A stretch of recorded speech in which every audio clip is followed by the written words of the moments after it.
Ana, na šta ovo liči? Ovo je nedopustivo. Ali stvarno nisam znala. Vi očigledno ne želite da budete deo velike porodice koja prima veoma dobru platu. Mislila sam... Nema šta vi da mislite. Tu su drugi koji su već sve smislili. U pravilniku lepo piše: spoljašnji izgled zaposlenik je u skladu sa dres kodom kompanije. Šta vam tu nije jasno? Ali... Nema ali. Jel tu piše farmerke? Džemper? Ne.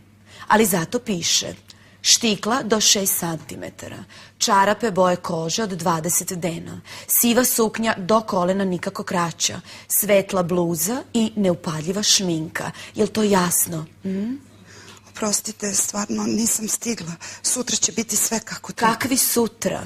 Za sat vremena dolazi klijent iz Nemačke. Imate sat vremena da izgledate kao ostali.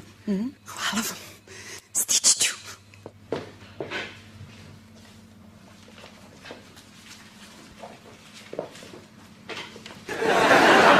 Ovo ide hitnu službu.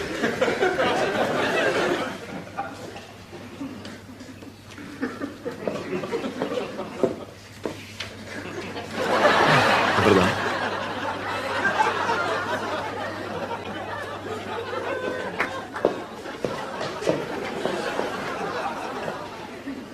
Njima je očigledno potrebno dodatno uputstvo.